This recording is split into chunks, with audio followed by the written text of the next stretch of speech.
लोटों का बाजार, करोड़ों की बोली। कप्तान ने लोटों का राज फाश कर दिया। इमरान खान कहते हैं पंजाब असेंबली के अरकान को खरीदने के लिए 50-50 करोड़ से ज्यादा रकम की पेशकश की जा रही है। लाहौर में वही कुछ शुरू हो गया जो इस्लामाबाद में हो रहा था। सिंध हाउस की तरह हॉर्स ट्रेडिंग का बाजार लाहौर में भी गर्म हो गया। उन्होंने ट्विटर पर लिखा, इस धंधे के पीछे मरकजी किरदार आसिफ जरदारी का है, जिसने एनआरओ लिया और अपनी करप्शन बचाई। इस लूटी हुई दौलत से अब एमपीज को खरीदा जा रहा है। इमरान खान ने लिखा कि आसिफ जरदारी को इस काम पर जेल होनी चाहिए। इमरान खान ने मजीद लिखा कि ये काम हमारी जमहूरियत और इक़्तिदार पर हमला है।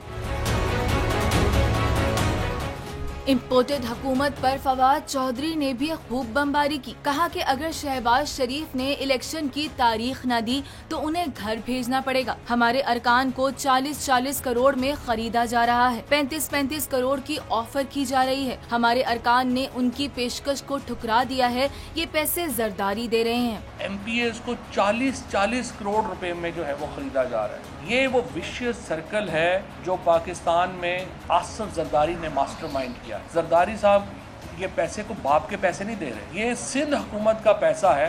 अता तारड़ जो है उसने उनसे बात की और पहले उन्होंने कहा कि आप अगर हमारी मदद करें तो हम भी आपके बहुत काम आ सकते हैं। फवाद चौधरी ने मजीद कहा कि अता तारड़ हमारे एमपीए को फोन करके खरीदने की कोशिश कर रहे हैं। कहा आसिफ अली जरदारी और राना सनाउल्लाह को जेल में डाला जाए।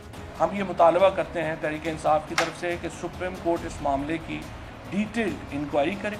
आसिफ जरदारी, राना सनाउल्लाह और अता तारड़, इन तीनों को गिरफ्तार करके जेल में डाला जाए और इनके ऊपर इलेक्शंस में खरीदो फरोख्त के इल्ज़ाम में मुकदमा चलाया जाए।